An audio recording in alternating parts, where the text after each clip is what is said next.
fear of being killed. It's a fear of being sort of screwed. In other words, it's a fear of being taken to the cleaners, being had, having my purse slashed, essentially. It's a feeling which I associate with the Crawford Market in Bombay, where in a dark period in my past I had to carry out intricate semi-legal transactions which left me sleepless for nights. So then I had the idea, why do I think that? Why do I get this feeling from the ancestor souls that they are trying to take me for a short ride? And I realized it's because they are traders. They are traders of memes. This is what they love. They collect and trade ideas. So when you burst into this shamanic space where Yggdrasil, the magic world ash, is rooted on a plain of travertine and is flames before you, when you break into this place, what they offer are gifts. They say, look at this, look at this, look at this. And these things are like miracles, toys, bubbles, Fabergé eggs, Cellini goldwork, jewels, and and yet they sing, they speak poetry, they create their own objects which they offer to you. And in the midst of all of this cacophonous, elfin confusion and opulence and syntactical richness, you're trying to perform the eidetic reduction and figure out what the hell is going on here and what's real and what's not and what you can tell your lover and what you can tell your mother. And it's a craziness.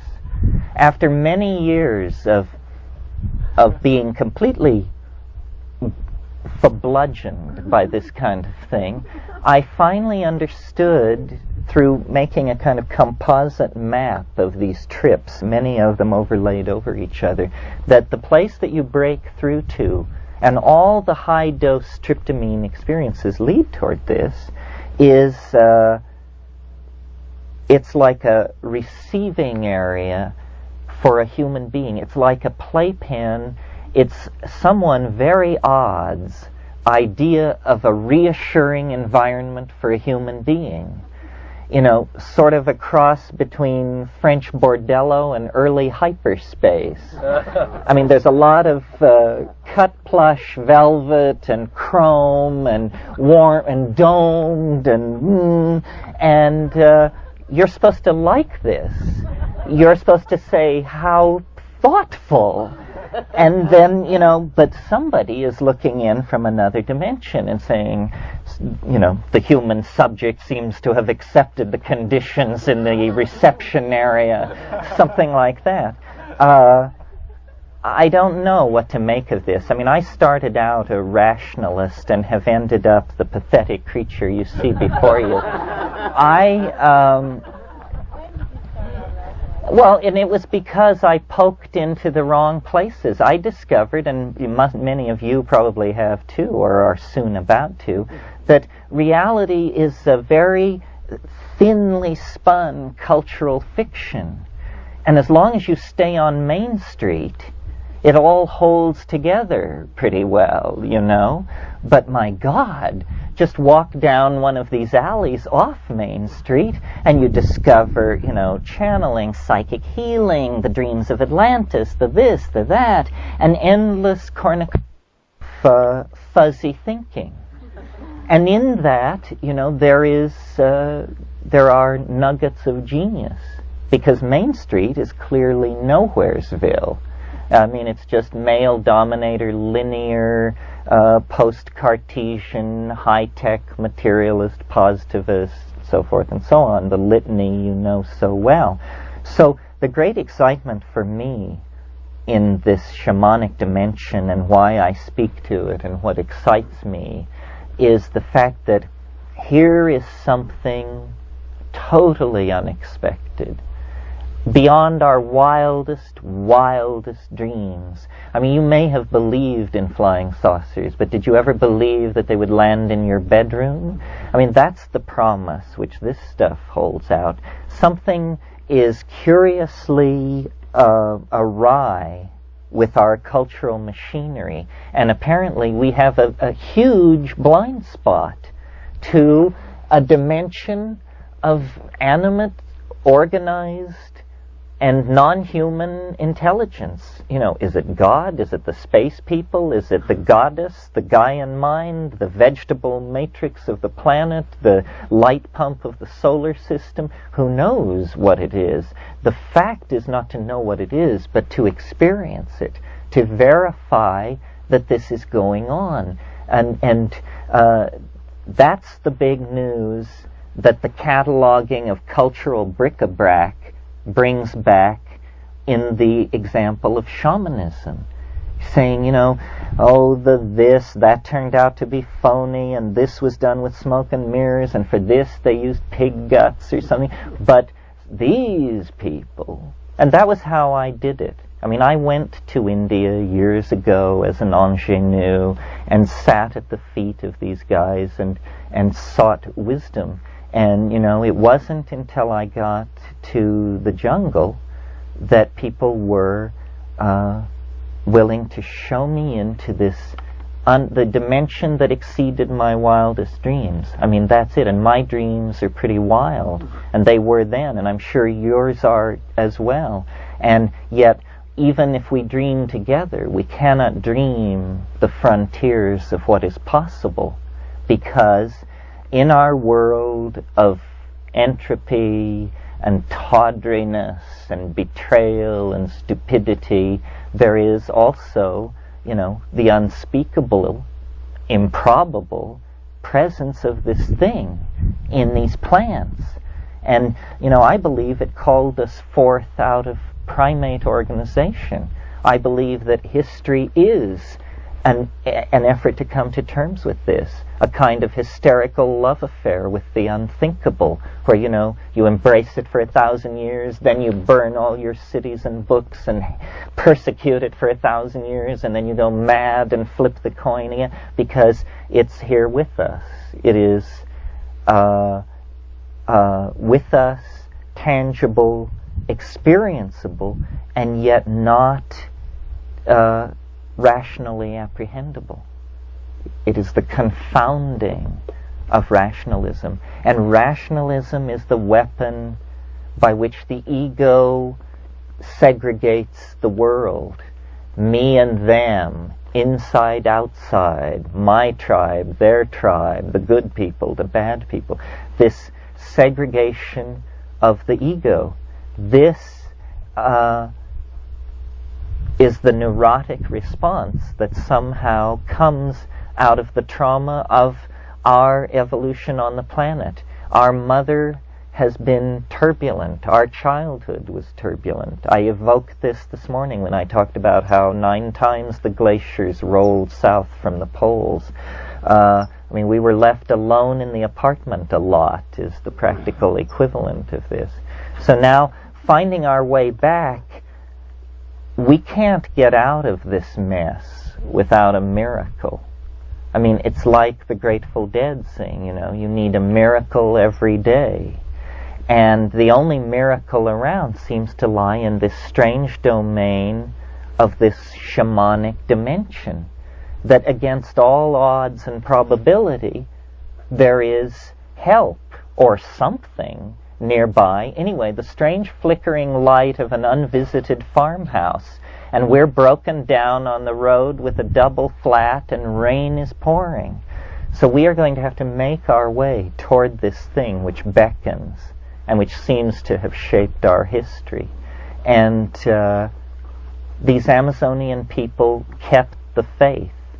During the prodigal wanderings of Western men through history, the Amazon peoples kept this faith, which the memory of which they had carried over the land bridge from the Eurasian continent, the oldest religion in history, the doorway out of ordinary time and into the presence of the elder things, whatever they may be. We don't even know. Our history is a fiction spun so thin that we are like children in the face of this possibility.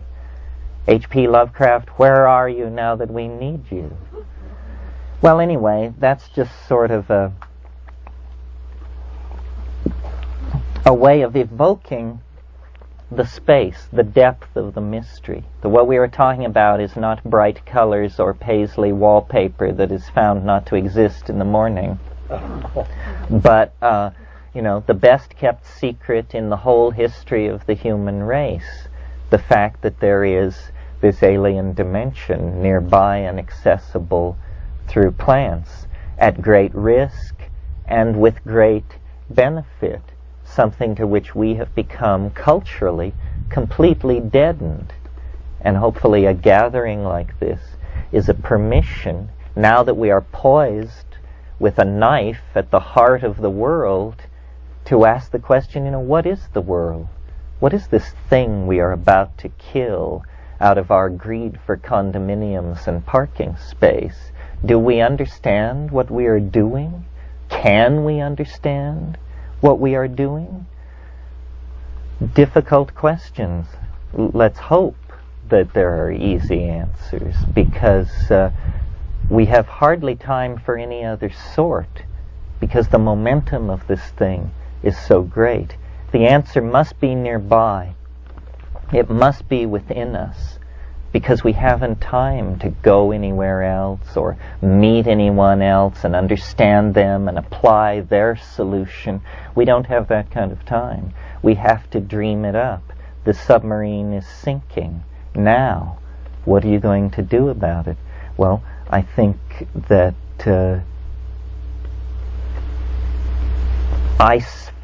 I personally felt that I searched the surface of reality like a blind person, probing for a chink, an opening, a possibility in the seamless surface of the high walls that seem to hem us in, the prison of Gnostic iron that the Mandayans placed at the center of the universe. And the chink in the armor is this radiant otherness that is showing through the plants. And what it is, who knows? What it's for, who knows? But that it loves us, that it too is reaching out toward us, is self-evident. And how can we not respond to that? We don't know what reality is. We don't know who we are. We don't know where we are. We are lost, and this is beckoning light, warmth, affection, and understanding for the plight of humanity. Shamans have always healed their people and predicted the weather and predicted the movement of game and this sort of thing out of resonance with this greater mind in nature, which has sheltered the human family over millennia. I mean, it is the unseen partner. It is the goddess. It's a real thing. And now it must somehow be invoked operationally again because of our predicament as a result of having turned away from that. So the task is to understand all this, each in our own way, and then to communicate it to others to understand each in their own way, and to build a Gailanic consensus for life. For life. Because it's the only thing we know that has given us self-reflection. So, Nicole, do you have anything to say about that? Or Well, I believe, Terence, that you have been given a much wider experience in this, a much more vivid and probably valuable experience than most people. Why is that? Why do, for example, most of the Indians I know have, or perhaps just not able to explain it or to talk about it, But most of them say, well, they saw a tigre and some snakes, or they went to a beautiful city, and much simpler understanding. I think it's language. You think? I think that It very well could be. that every single one of these Indians has seen things no human soul ever saw before. That it's a richness of beauty before which one is inarticulate. As to why I can do it, well, maybe necessity is the mother of invention. I'm not a stockbroker. And we can always blame the Irish. But I don't like to do that, because that shuts everybody else out. And I don't believe for a moment, and in fact I might say that, to me the important thing about this experience is I really believe that everyone can have it. That this is something almost, it's no exaggeration to compare it to sexuality.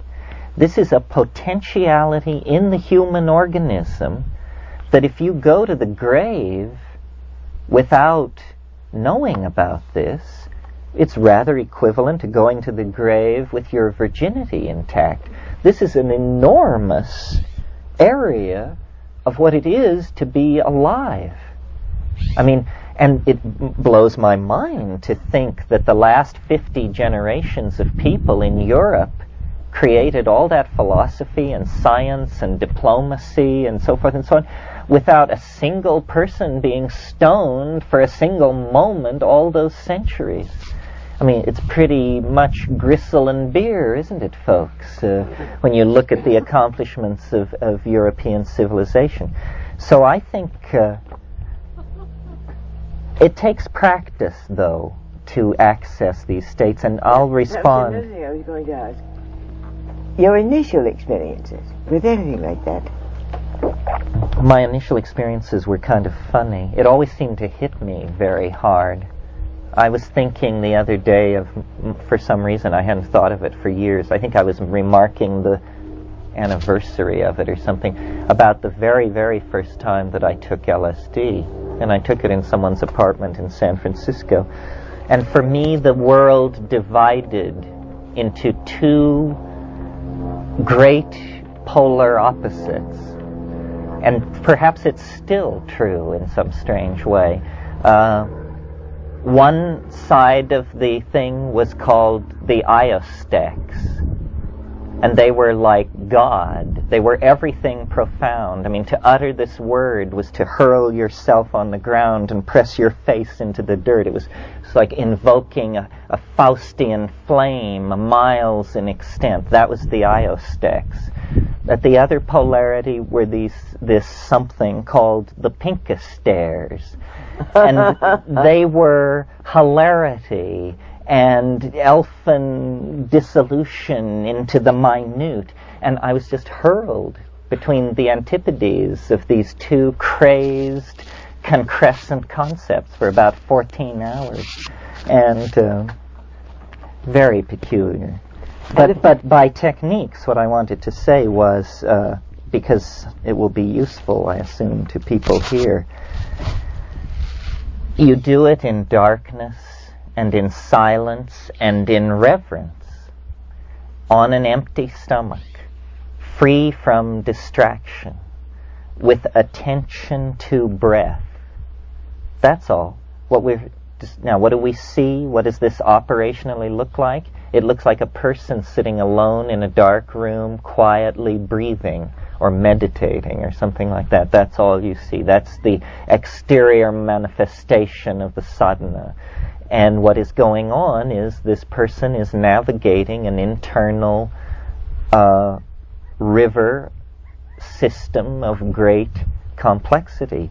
Syntactical Niagaras are pouring over internal precipices of perception and remembrance. And, it's very intense. I mean, I have had experiences where I swore that everybody from Seattle to San Diego must have just thrown themselves under their desks to escape the blast, and it was just happening between my ears, you know. I mean, it's like watching a thermonuclear explosion through 50 feet of absolutely clear crystal, and, you know, you're in violet, but what's raging in the optical pathway is like the collapse of a universe, or the birth of a universe.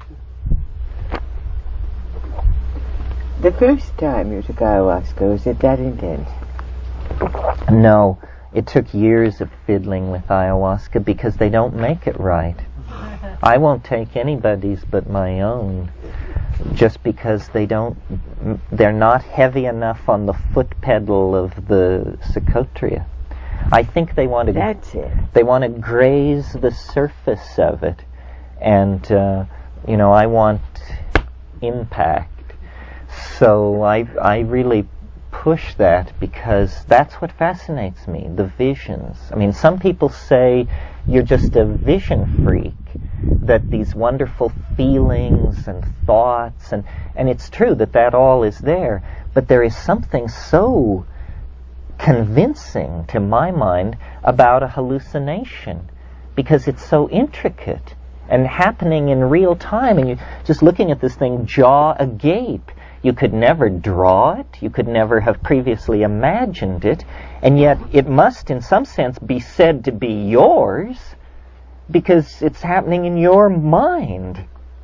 And so then you wonder, well, what is my relationship to this thing? It's the most beautiful thing I've ever seen. Did I make it? Does it come out of me? Or is it no more me than me standing looking at the evening star?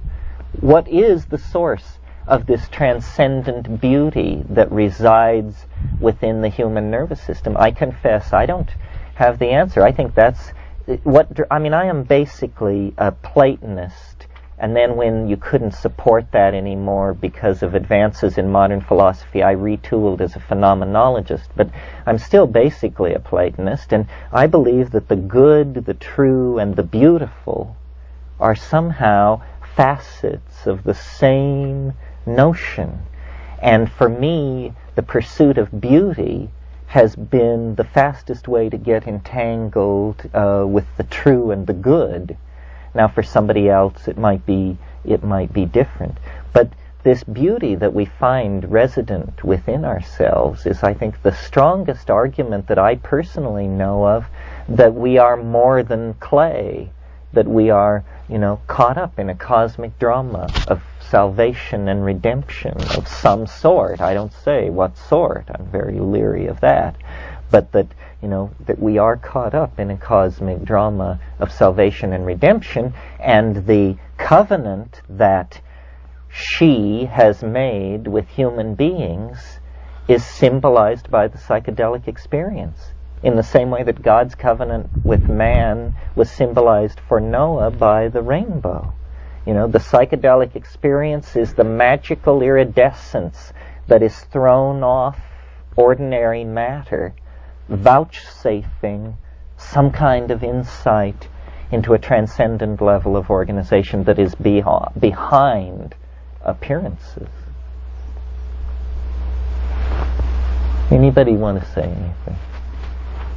Yeah. I had a question. I wondered what role the psychedelics had in creating the differences between the religions that come out of the Orient and the ones that come out of the Middle East in our inherited tradition. Well, as I wrote this book for Bantam and trying to study the relationship of drugs to culture over thousands of years in many places. And what I came to feel was that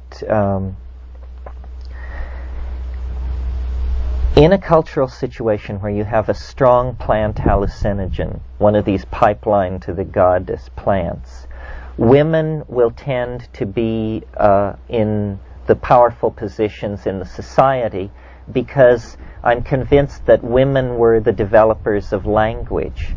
that the gathering part of the hunting-gathering equation, which was the women's part, had more evolutionary pressure on it to develop syntax in order to differentiate these hundreds and hundreds of plants, some toxic, some food. And I think that when the primal partnership society on the Saharan grasslands of Africa began to break up, it happened very slowly, you see.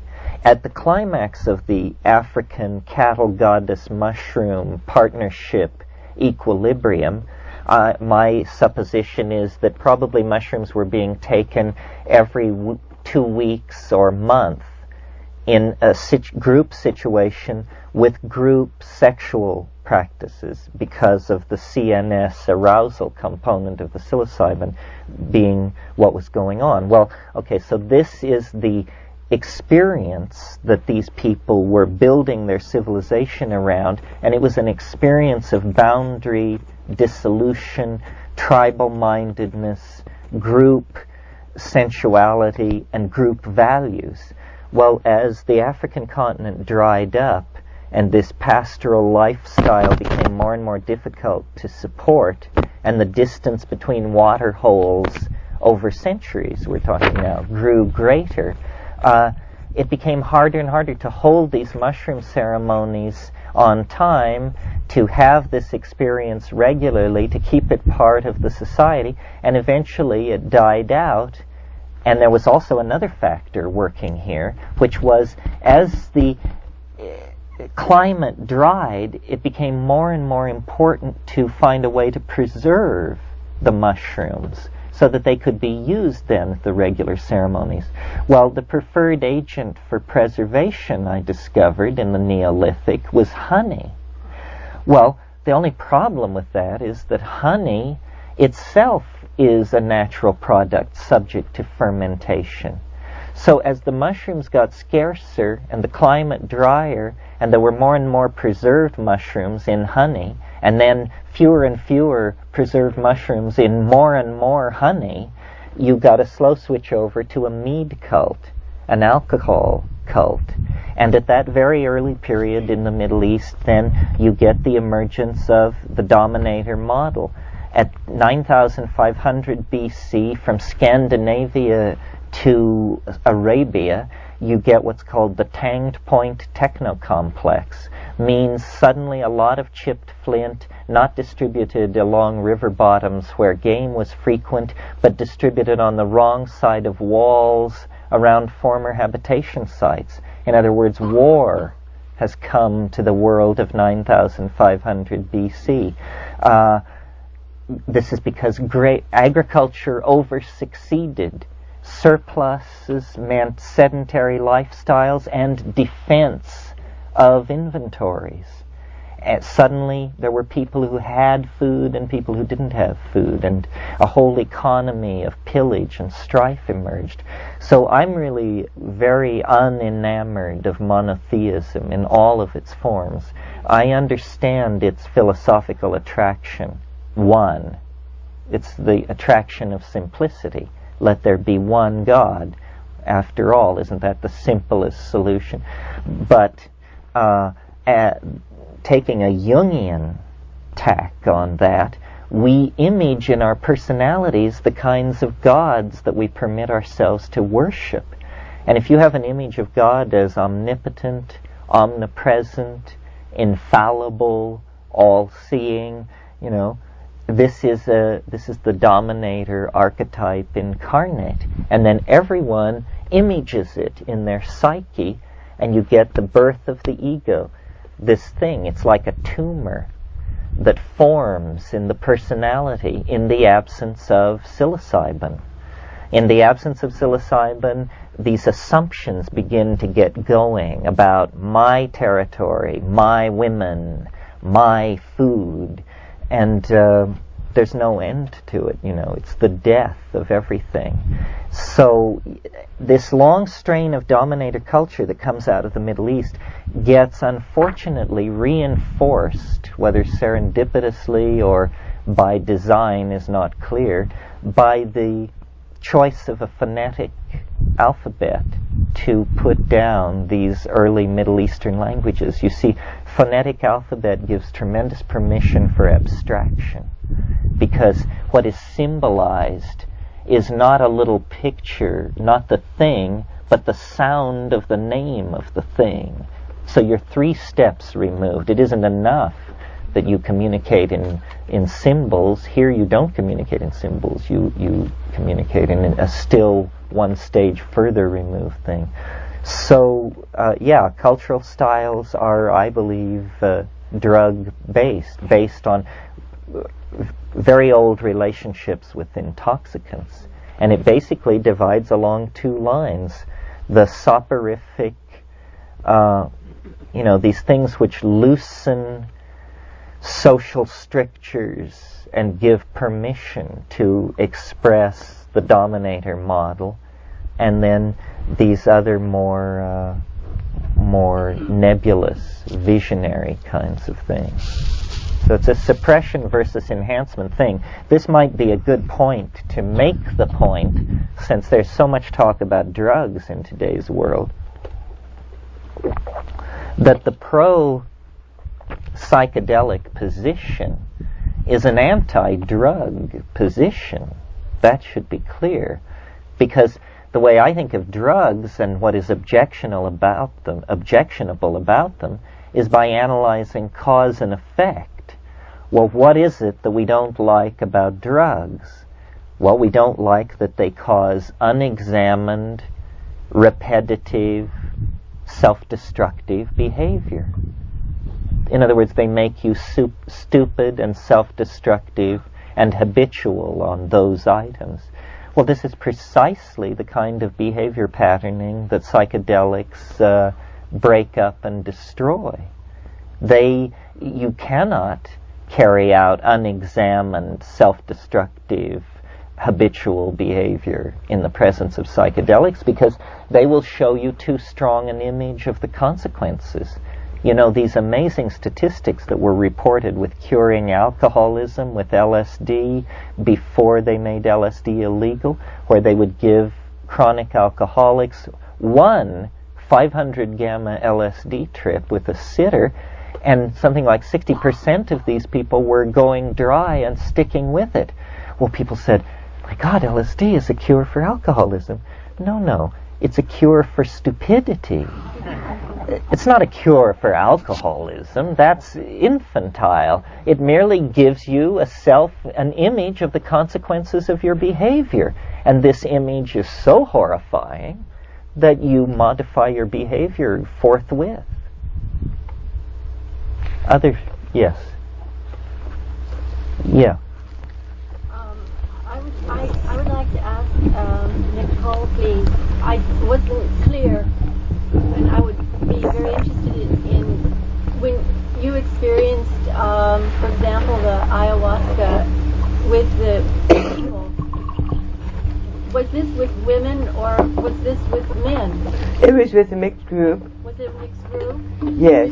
Was there ever a time when it was just with women? And No. Would there have been a No. They don't think about it that way. People just go. People. Yes. Someone who has a problem, perhaps is hoping to solve it, and by finding out what happened to his wallet, or her string of pearls, or something like that. Of course, they don't very often wear pearls in that society, but it's a totally heterogeneous group. It's whoever happens to come, with the permission of the shaman, of course. And you've never been able to determine, for example, any difference in symbolism or visual material that would come perhaps from a feminine psyche as from a masculine psyche? I don't know of one. There seem to be far fewer women who have taken it. Would you know why, or would you? No, I don't know why. Women usually take it when they're in tribal situations, in the culture. The ones who are not too acculturated usually take it when they are ill. And frequently it is a diagnostic tool for the shaman. He takes it with the woman, and then he knows where the evil dot has gone that is making her ill, and how to remove it. Thank you. I'm interested in the relationship of the psychedelic experience and the art process. In that when I choose to have a psychedelic experience, I make a conscious choice to take ayahuasca or LSD or whatever and choose and control the time and place and the company I'm in. But when it comes over me in an uncontrollable way, when I get an idea for a form or a painting or something like that,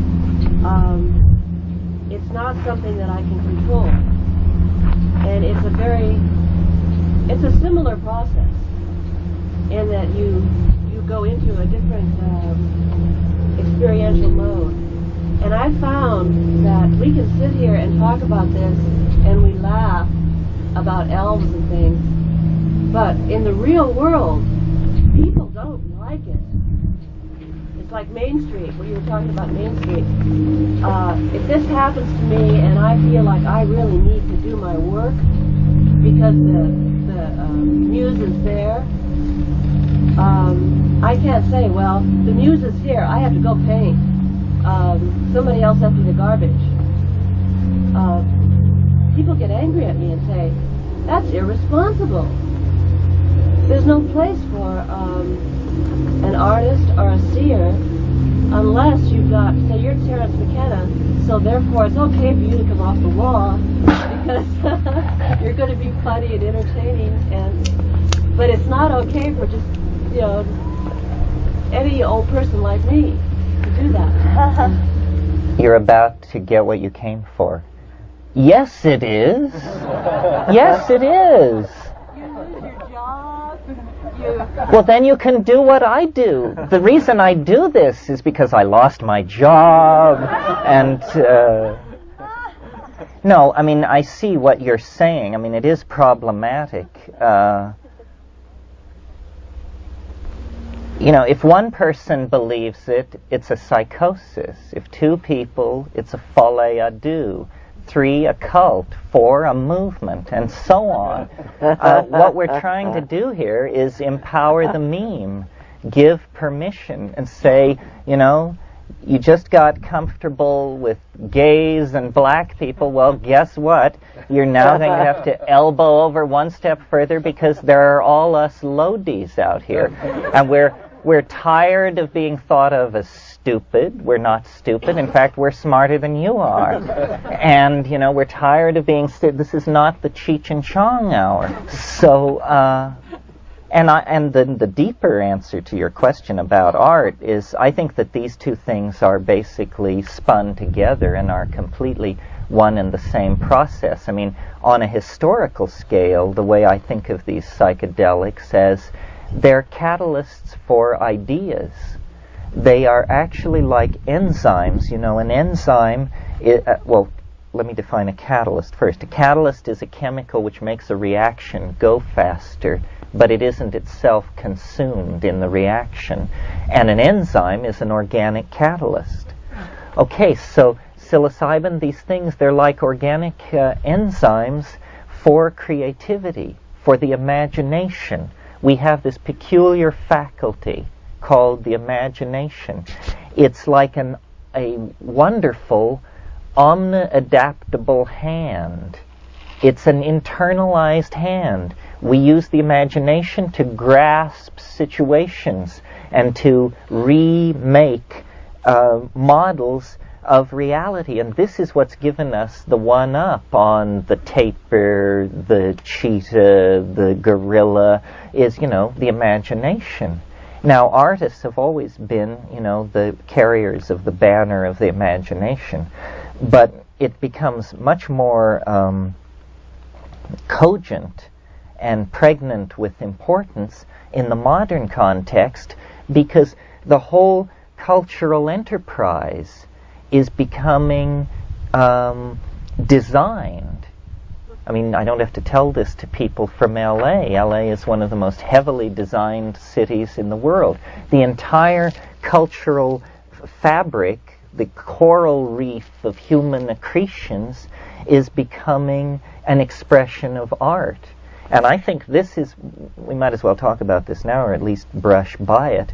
This is where our future lies, in the realm of the imagination, somehow.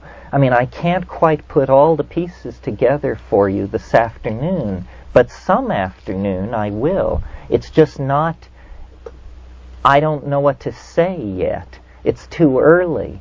But downstream, and the technology is already taking shape, we are going to go into the imagination. We are going to live in a world that touches the earth no more lightly, no more heavily than a thought.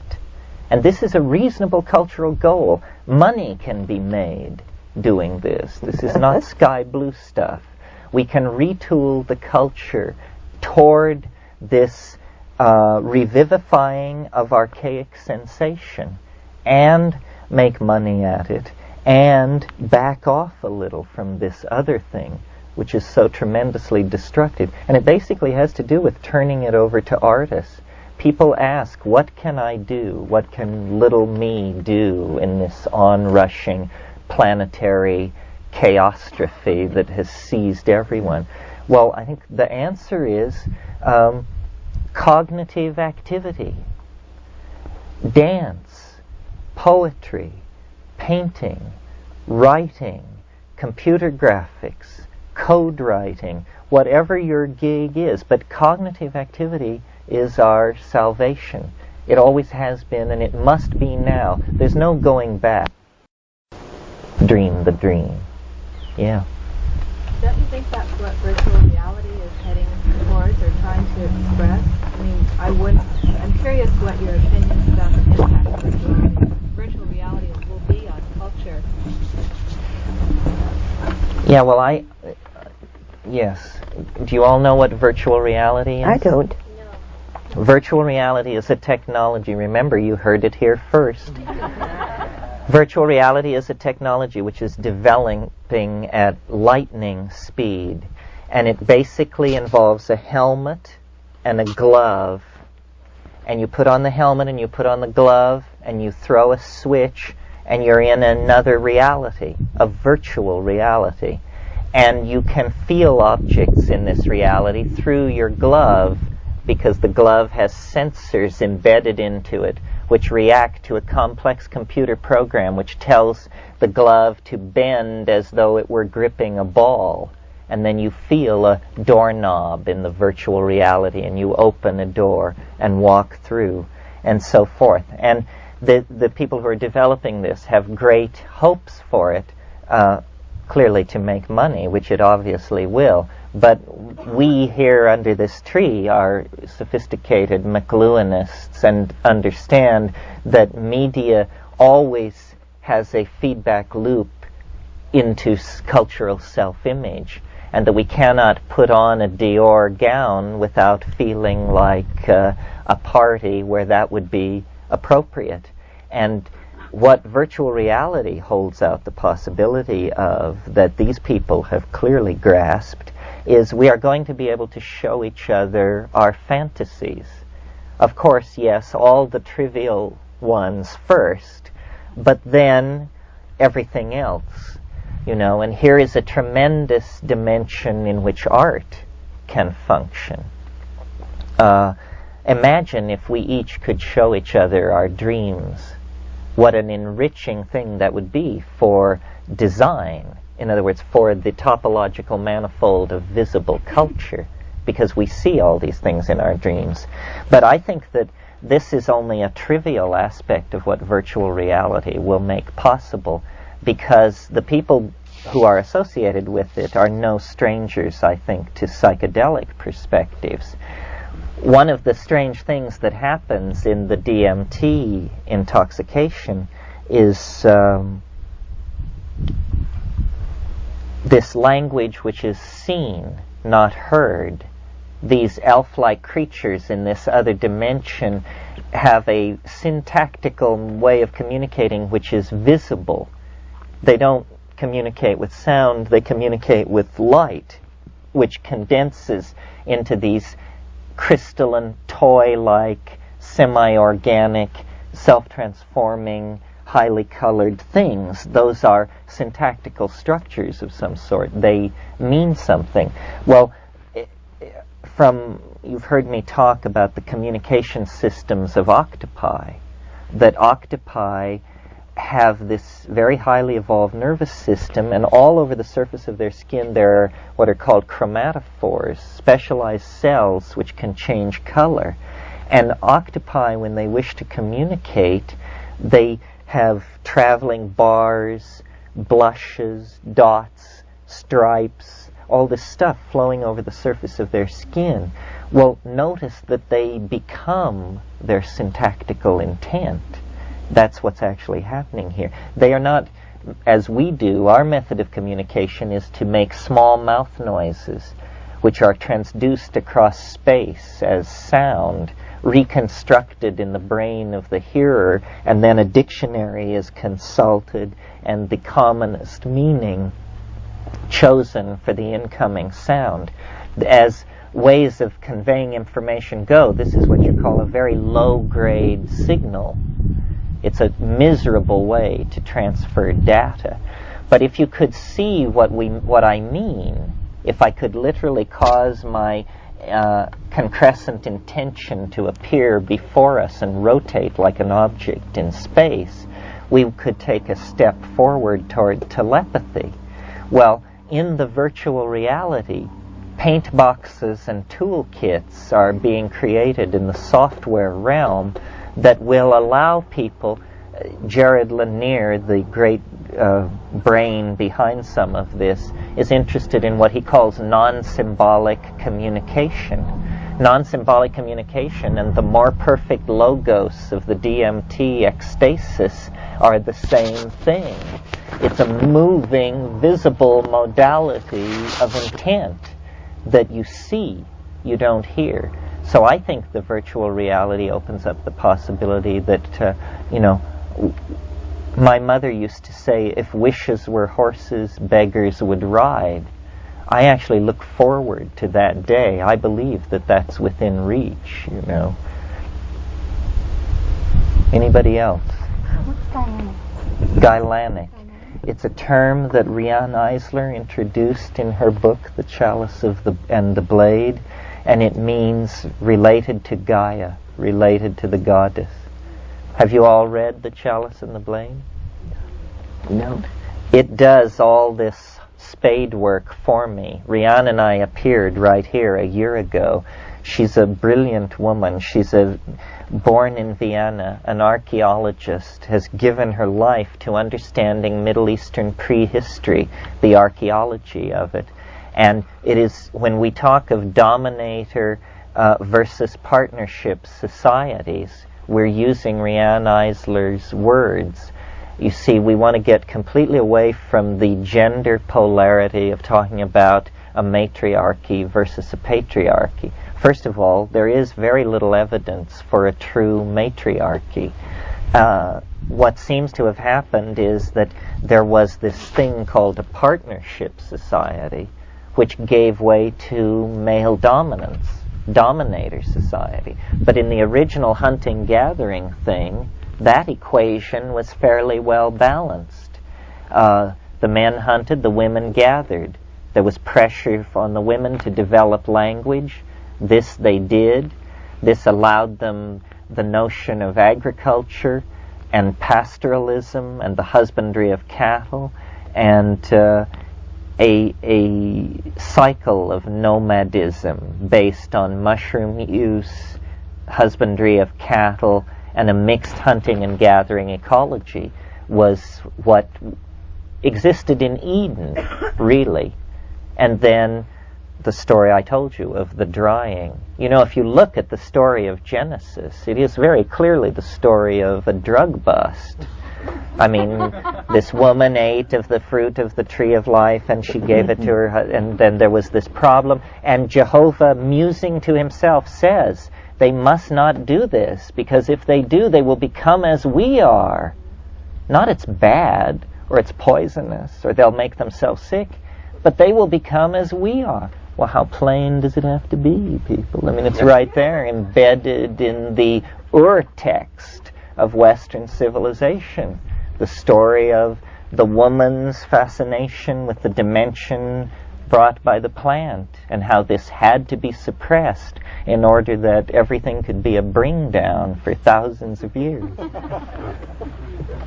But Terence, my dear, there are I know of two tribes still in existence, which are matriarchal in Paraguay. Yes, I think it happens. It's not a hard and fast rule. But as a matter of fact, they're in terrible trouble if they still exist, because the Amish went in and just took them over. The Amish. And they were so confused. The last I heard, they were in very bad shape psychologically. Yes, well, wherever these dominator philosophies have gone, and you know, I wrap monotheism very heavily, but I also think, you know, modern science is the bastard child of Christian theology. I mean, all that rummaging around by Thomas Aquinas and Francis Bacon entirely set the stage for modern science. I mean, here is Francis Bacon on nature. Nature must be put on the rack that we may torture from her secrets. This is Francis Bacon, the father of modern science. I mean, is this a dominator, woman-hating, misogynist vision, or what? And this was done, you know, and the secrets were tortured. And now we hold, you know, the power to light the fire of stars on the cities of our enemies. But to what end? Here, this gentleman. You mentioned traders before to get into this alternative state. I always saw that as kind of pirates. Pirates. Pirates, little pirates. That's absolutely right on. And they're very much a competition for ideas. But they never let you kind of keep them. You just kind of get a taste of what this thing could be like. Well, see, the goal of my life was to escape from the fairy mountain with fairy gold, and I think I did it. I mean, I may be deluded by the time spent in Fairy Mountain, but this time wave thing that I am so concerned to communicate is like a piece of the fairy action. And as to what they took from me for that, I don't know, probably the I Ching. Probably they looked into my head and said, you know, crude, but the workmanship is interesting, a fascinating primitive piece, and made the switcheroo. So did you feel at all that you were part of their play? Oh, definitely. I thought that definitely. Okay, which leads me to my next question. You mentioned the plant. You alluded to the plant bringing us to consciousness.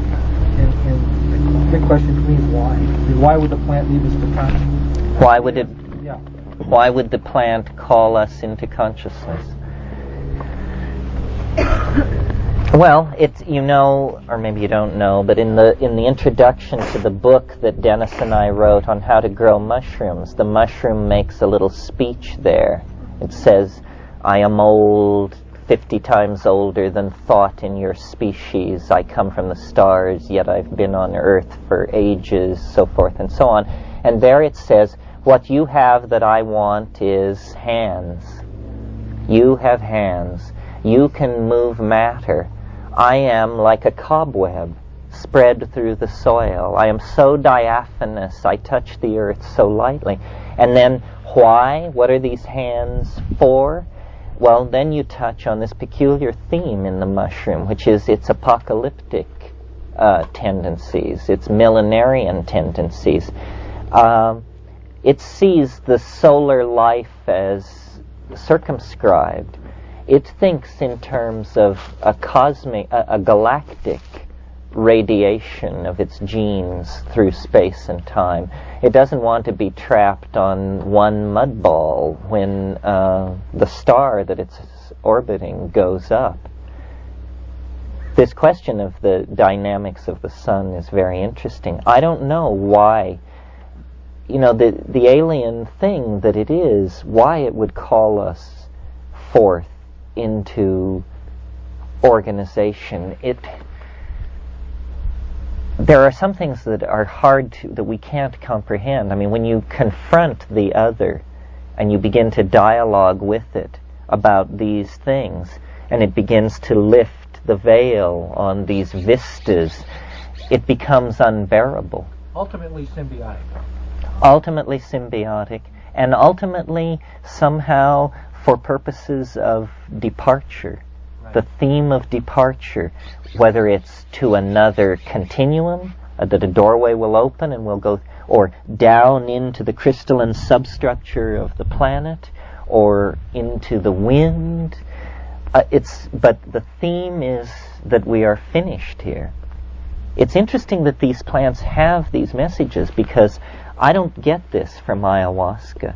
To me, ayahuasca is maternal and the river, and I often see flow, sediment, the rivers, the sediment, the overturning of minerals, life and death, but not this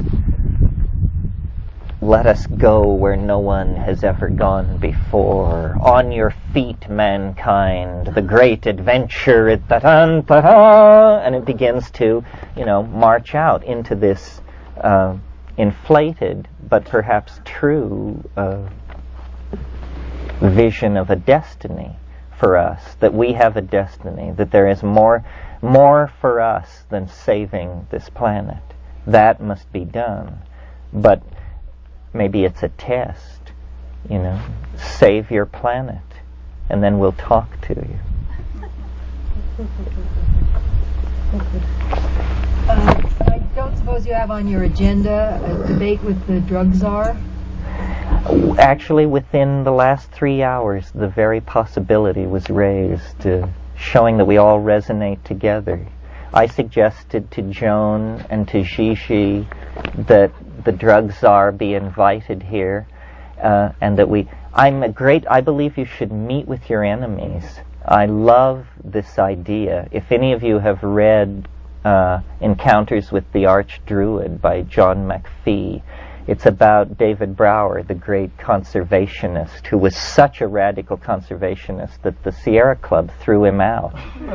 They just couldn't take this guy. And he went down the Grand Canyon with the head of the Bureau of Reclamation, who built Glen Canyon Dam. And they hated each other. They had sworn death practically on each other. And they went down the Grand Canyon together, and each night at the campfire they would set a bottle of scotch between them and work on it and rave. And it's fascinating. It's wonderful. I would love to talk to these people, because you see, I'm as concerned as anyone else about the fact that we're drugging ourselves to death because we can't find what we're looking for. We are dysfunctional, and like an alcoholic or a junkie, we take drugs to forget. We do everything to forget, because had we been in balance over the last few centuries, we never would have gotten into this mess. We're the generation who's having to pay the bills, but these bad habits have been in place for centuries. And the answer to the drug problem lies in psychedelic, self-directed psychedelic therapy is the only way I can say it. I mean, if you ask, what can you do? Straighten yourself out is one answer. And how to do it, that's how to do it. Yes. Didn't you have a question? No, sorry. There's a Yes. could you comment on on partnership and friendship in shamanic healing.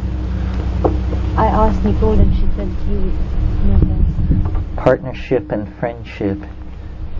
As themes of shamanic healing.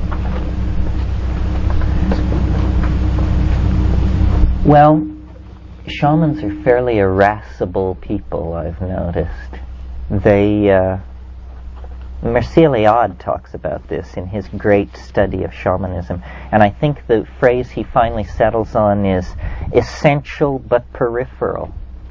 In other words, the shaman lives in a little house at the edge of the village or a short distance from the village into the forest, and as the keeper of the doorway to these fairly terrifying dimensions that involve life and death, he's a fairly remote character.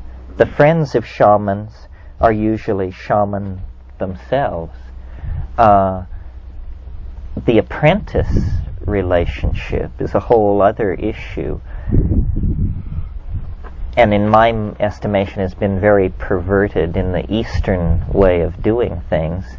What I found in the Amazon was that these people were very willing to share most of the secrets that I wanted to know. You had to know a lot to ask the wrong question. Eventually we got to the wrong questions, and they were bewildering. I mean, like, I was very interested, of course, in intensifying this encounter with the DMT thing. And so I kept asking my shaman teacher about these plants that he was reluctant to talk about that I knew were stronger. And finally he said, it's comida de perro, it's food for dogs.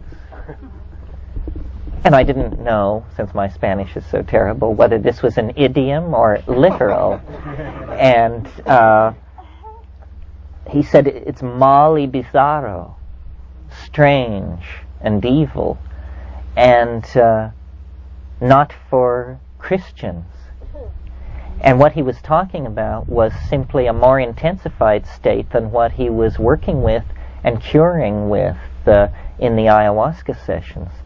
So, it's a gradient. It's a thing. I saw a shaman once who had been practicing shamanism for 25 years in the Amazon have an ayahuasca trip where he said after it was over with he'd never do it again. That was it. So, pride goeth before a fall. On the other hand, it's very kind and forgiving and user-friendly to beginners. It's a relationship. It's not a thing. It's a somebody. And if you approach it as a somebody rather than a thing, you will have a much richer time for it, I think. Yes. Like the Shamanism work, visualization, and cellular change for cancer cures, I wonder, do you feel that people can reach this dramatic knowingness that you explained today any other way than via the plant? Well, this question always comes up, and I'm famous for my answer, so I might as well give it again. No. Well, see, I mean, everybody always says, but surely yoga and the Sufis and this. Well, who knows? I haven't had time to check all this out. I did check out yoga. I feel fairly confident in saying that 95% of yoga is absolute hokum. The other 5% is pure gold. But sorting it out among these babas and, keeping your guts intact, it is just, really a daunting task. However, there is a concept in Hindu thought that I'm interested in. It's the concept of Tantra, usually associated with sexual yoga, but for my purposes, I'm simply interested in the meaning of Tantra. It means shortcut way. It takes the notion that in a single lifetime, you can attain some kind of tremendous reconstruction of your internal horizon of transcendence, a way of saying enlightened without saying it, in a single lifetime. And I'm not enough convinced of any of these theories of reincarnation and so forth to be willing to just write off this lifetime if I make a botch of it. So I'm not only interested in ways that work, but ways which work quickly. And nothing can come close to this psychedelic thing. I mean, this is it. Imagine getting to a place with your spiritual quest where the problem is to hold it down. Well, everybody who takes psychedelics reaches that place. I mean, a way that I've gotten this into a formula for myself is to say, once you come upon this psychedelic issue, you are no longer involved in the process of seeking any spiritual answer. You are now confronted with facing the answer. You wanted a tool for spiritual transcendence? Here is a spiritual tool transcendence, the likes of which you can barely wrap your mind around. If there are other ways to do this, I can't conceive of it. I mean, perhaps ordeals and things that are tremendously stressful. Anytime you make somebody think they're going to die and then they snatch life from the jaws of death, that's a shedding of crap. But it's no fun, right? And yet, in the privacy of your own home with 5 grams of mushrooms, you join Magellan and Lindbergh and Amelia Earhart. I mean, you're out there. That's the real frontier. There's no safety in that zone. It's authentic exploration of reality. Yeah. I love it. Thank you. Unique that you feel LSD has brought to the psychedelic experience that is not there without it. Thank you, Lola. Well, what LSD brought to the psychedelic experience was millions upon millions of experiences. No other psychedelic has ever been produced in such volume. So surely even in today's world, 90% of the people who've had a psychedelic experience, it must have been LSD, as far as its superiority or... In terms of a teaching from a different perspective, like a piece of the lesson that may not be there with the plants. Is there something that you found with that? Nobody's ever asked me this question. A unique contribution of LSD. I don't know. I'm not the greatest of enthusiasts for it. I thank God for it. I mean, it created me and my friends and my worldview. I can't really think of anything it does that something else doesn't do. The way I ended up using LSD was as a magnifying glass to inspect other psychedelics. 100 gamma of LSD and 60 milligrams of mescaline, or 100 gamma of LSD and smoking DMT. 100 gamma by itself is not much, but it seemed to work as a kind of source of energy to inflate these other states. The original so-called psychedelic experience that the people were working with at Harvard in the famous experiments there was this combo of mescaline and LSD that gave them the best results. And that is highly visionary. I mean, that is just a kaleidoscope of three-dimensional vision. Tim Leary said a wonderful thing about LSD. Actually, I asked him if he'd said it. He couldn't remember ever saying it, but it certainly described my experience with LSD. He said, LSD is a psychoactive drug which occasionally causes psychotic behavior in people who haven't taken it. And I witnessed psychotic behavior all around me in people who hadn't taken it. And one thing with mushrooms, LSD and mushrooms, what sort of a... I never did that. Just curious. Scratch my back and you'll discover a hard-bitten conservative. Yeah, somebody else. I was wondering, in terms of the ayahuasca, do you have any? You mentioned some of the places, the conditions you might want to take it under, but obtaining it and or any safeguards in terms of who you would obtain it from, and you mentioned that it really varies in terms of the dosage, in terms of who makes it. Yeah, it's a real problem. You're going to have to deal with other people and their motives and motivations. The problem always with ayahuasca is to get it good.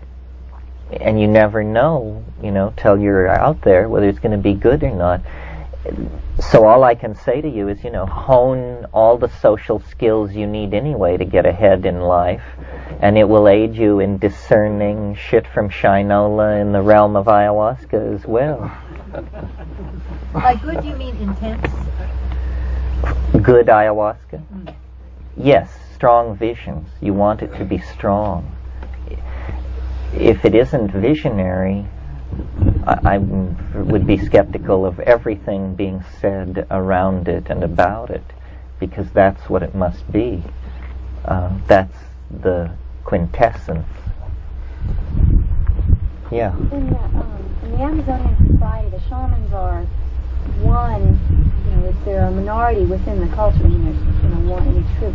How do you see that role in the context of, if there's a new society where hallucinogens are more widely available and used, how do you see that role being in our culture and changing?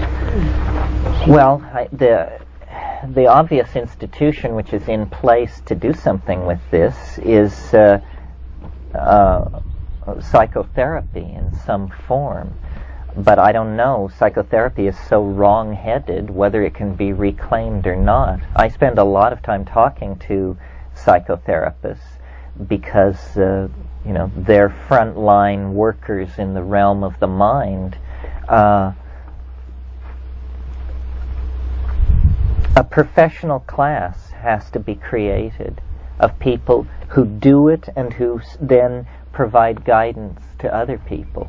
And people should self-select for this in the same way that some people want to be bartenders and some people Air Force generals. It's a calling. And in the traditional societies that Nicole and I were involved with in South America, there's always elder shamans who are able to pass this stuff down. Now our problem is we have to make it up. We have to create or amalgamate or bring together from many sources a coherent shamanism. I think we're doing this, but we're bootstrapping it. It's slow. It isn't easy. As far as the legality of all this, I think people should be free to do what they want with their minds. It seems to me it's already covered in the life, liberty, and pursuit of happiness clause of the Bill of Rights. Pursuit of happiness. If that does, Hamilton wanted it to say right to own property. And they said, no, that'll make all kinds of problems. I said, well, how about the pursuit of happiness? Okay. Well, that legitimizes this intent. My position on this psychedelic thing, the reason I'm involved in it is because, politically speaking, it seems to me it lies on a direct line of development from the signing of the Magna Carta, the freeing of slaves, the emancipation of women, the emancipation of gays. In other words, this deciding that people can take any drug they damn well please is part of the task of creating a sane and rational society that places the values of the individual first. Once we get through this drug war crap that we're having to put up with, and all drugs are freely legal and very few people take them, and it's, all settled down, people will look back and say of us, as we say of people who kept slaves on their plantations, what a bunch of barbarians. Can you imagine in the 20th century A president of the United States stood up before his nation and advocated pissing in bottles by the citizenry in order to determine who was taking what drugs. It's no weirder than, they hung a pig for murder in Amsterdam in 1544. It'll be told like that. Anecdotes about the quaint medieval practices of the benighted past. Isn't that right, Nicole? Yes. But there's one aspect of shamanism we haven't touched, and that is the ordeal preparation. Why don't you mention a lot of that? Well, I think it's one thing that deters a lot of people from becoming shamans. I think you're right. Because it's pretty routine that they must go through very severe ordeals of denial, well, the average one goes into the jungle alone in some quite remote area and lives for 6 months, a year, up to the longest one I've heard of was 19 months. They almost starve to death. They allow themselves an extremely limited diet, and they have no contact with friends at all. In most cases, some will have certain foods brought to them that they are allowed to eat. Yucca, which is the staple starchy food like potatoes, and others really just go out there and stay there, and that's it. And they eat what they can kill with their hands and what they can catch in the rivers, and they come back in very bad shape. They don't wait till they're incapacitated, but the ones who stay the longest come back in very emaciated, very weakened, but they have learned, and they feel much, in some senses, they seem to be much stronger than anyone else. And they speak of it, many of them have had the experience of, they start at the foot of a tree, a lupuna usually, and they are lifted up as time goes on. And then when they get to reach a certain level is when the plants begin to tell them how to come to them. The mother of the plant will come, that's the spirit of the plant, and give them instruction on their use. Have you found that true of most of the shamans you've known? Yes, I think so. And in Madagascar, they have ordeal poisons. They're not psychoactive, but they make you think you're going to die, but then you don't. But it's specifically so awful that it's used as an initiation. Well, they do this, and all the shamans I've known have gone through this. The diet. It's the called. Diet. Well, the diet, but it's also the solitude. Mm-hmm. Have you talked to Eduardo Luna about this? Because he feels that the great secret of ayahuasca that remains to be discovered is what it's like if you keep these specialized diets and load your system with serotonin via plantains. They live practically on plantains. Yes, and there is a specialized diet, and often shamanic power is judged by how long a man claims to have kept this diet.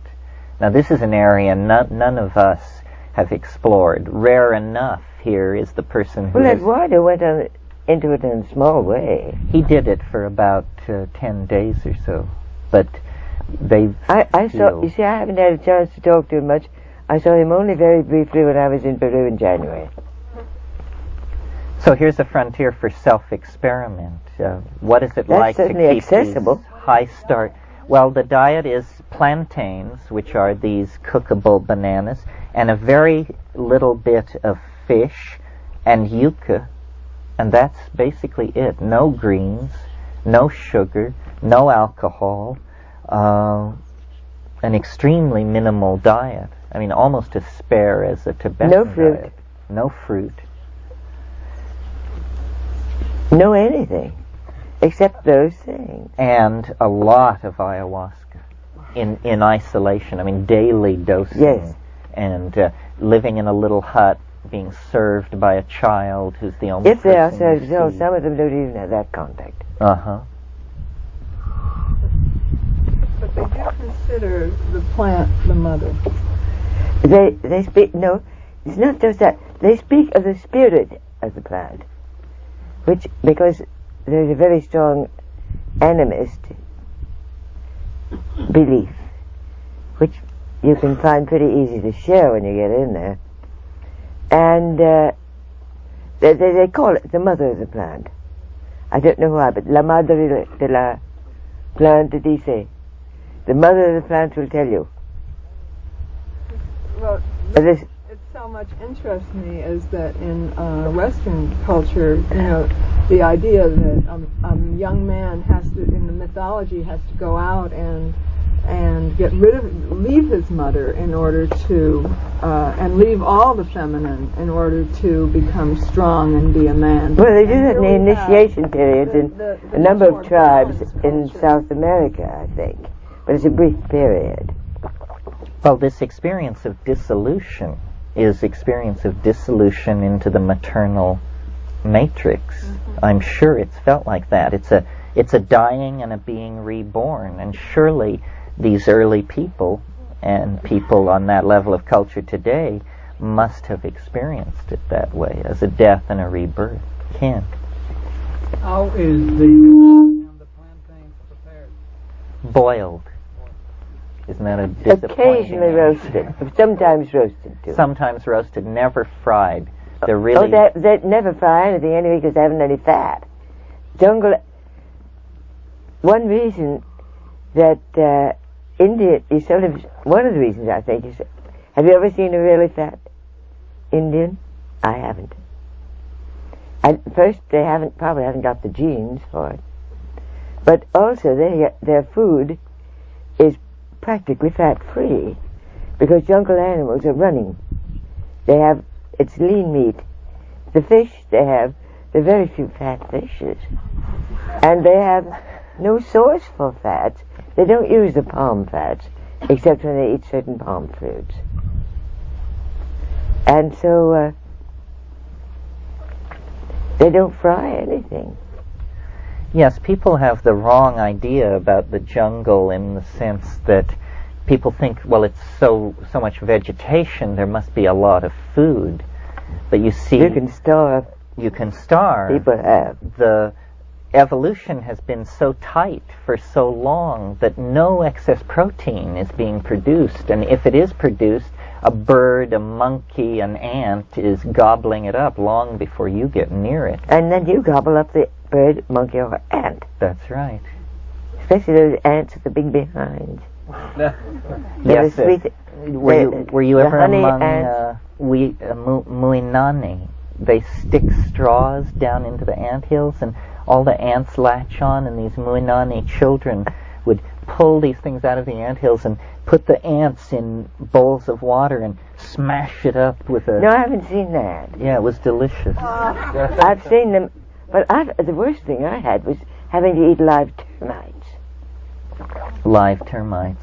Yes, they're a great delicacy because it's orange tree termites, and when they come out of the tree on their nuptial flight, they live only in orange trees.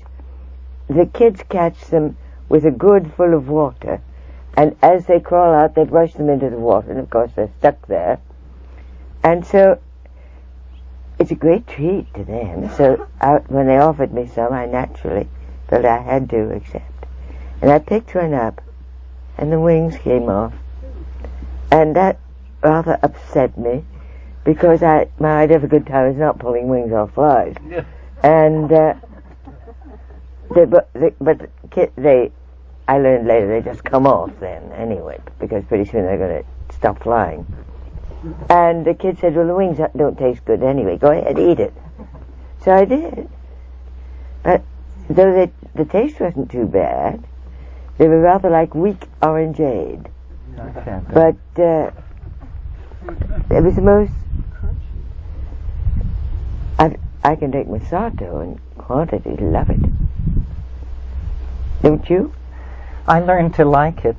Masato is this foaming yucca beer that after you've walked miles through the jungle and you arrive at some place, the first thing they'll feel, they meet you with a foaming gourd of this stuff, and it's chewed by the elderly women in the village. It's cooked yucca chewed. And they spit it. The mouth enzymes, the sugars work on it, and then it's fermented. And if you really want to gain their confidence, you knock back a huge gourd of this stuff and then call for more. Yes. And you have them. Actually, if you can eat yogurt, it tastes quite good. And you just have to hold to the thought. I used to repeat as some people repeat their beads in Catholics. The fermentation process destroys all pathogenic bacteria. The fermentation destroys all See, over and over and over. I didn't know that, so my mantra was, it is good to challenge the immune system. It is good to challenge the immune system. Did you ever see, Nicole, the people around La Chirera, the Witoto there, had this really unnerving habit. There are these large metallic wood borers, buprestid beetles, about this long, very brightly colored. I don't know those beetles. They make a very loud noise, and you would be talking to one of these Witoto, and one of these things would fly into the scene and slap against the tree trunk, and they would, without breaking stride, reach out, grab this thing, wrench the soft parts out of. Did you go to that village called Jarocamena? No, I was there. I was tied down by this sick Indian who'd been bitten on a snake. Oh, that's right, I remember. And I couldn't. And then I was only there a few days because I had been waiting for weeks for a chance to get off that bloody Putumayo River. And when I found I couldn't get to the wild Witotos I wanted to get to from there, then I just wanted to get out. I understand. Because I was a little tired of the flies. Well, actually, La Chirera was not bad. No, it's on and the nuns Monte were dark. And you know, the Mother Superior had quite a history. She was famous in Ecuador. Tell me. She had... well, there's a tribe... I can't think of the name. There was a tribe, a quite powerful tribe, right on the highway to Ambato. They had a big village. And they wanted to put the highway through, and the Ecuadorian government had to treat with the Minister of Public Affairs and Construction of the tribe before he could put the highway through. And those Indians, the Ecuadorian government has been very decent to its Indians. And they were allowed to live there in their own way. They didn't let white people in very much. Very rarely let them in, and but they were very orderly. They did good weaving. They were sort of like the Otavaros in their characters, and they brought in their produce. They were good farmers. They were a good community, orderly and decent, and they were left alone. They did not welcome visits. Well, 3 nuns and a bishop the church decided to Christianize them. So they went in, and at first they were treated with great reserve. They went in to stay 3 months only. Oh, the Salasakas. The tribe. So the Salasakas they were not a murderous tribe, they were not a killer tribe, but they were very reserved and very strong, and they had been, when people came in, they would simply pick them up and throw them out. Well, they didn't do that with the bishop and the nuns. So nothing was heard from them. And then they came out and returned because they said they were going to stay 3 months. In the meantime, the nuns had been taking care of the sick. They made a sort of hospital they taught new ways of weaving and a lot of useful things. And so they went back to Quito and stayed there, the capital. And after a couple of weeks, a delegation of Salasacas came, and they called on the Minister of the Interior, who was the only one they'd ever heard about, and they like the Secretary of the Interior, and they asked him, they said to him, "We want to buy the nuns. We will give you so much." And he said, well, he couldn't sell them the nuns.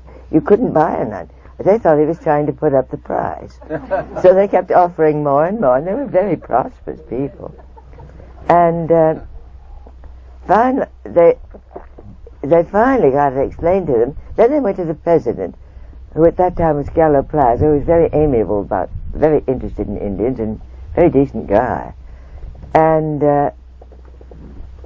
he finally explained to them that if they went to the papal nuncio, or whoever was the head of the Catholic outfit there, I guess an archbishop, they might be able to arrange. They couldn't buy them, but they would come. And so they did it. And she was the nun. The Mother Superior, La Chorrera, was the one who led the nuns in first. She was in charge of the first three. I wonder if it was the same nun that was there when I was there, because she was very a presence for sure. I remember that. A quiet, charming woman who had probably been quite beautiful in her youth. Yes, if any of you are interested in the lower Putumayo, or the history of the rubber boom, or the real deep psychology of this area that we talk about, this book by Michael Tausig called Shamanism, Colonialism, and the Wild Man is absolutely... I don't know that. It's an eye-opener. I mean, this guy is not particularly one of us, in the sense that he was a Marxist, a labor organizer. His tack was not spiritual. What was he doing there? He went to Colombia as a labor organizer and did that for years before he got interested in yahe, as they call ayahuasca in Colombia. And he went to the lower Putumayo, to the valley of the Sibundoy, and reports on the history of it in horrific terms, and La Chorrera figures in all of that. It's dreadful. And also talks about his own experiences with contemporary shamans, many of whom, I'm sure Nicole knew them, I certainly knew them. Did you know that guy Don Apollinaire, who lived near Florencia, that was Eduardo's friend? Yeah, I met him. I met him, I think he was in Leticia briefly. And Don Francisco, who was his friend. Anyway, legendary guys. What was the name again? The name of the book is Shamanism, Colonialism, and the Wild Man by Michael Tausig. Colonial.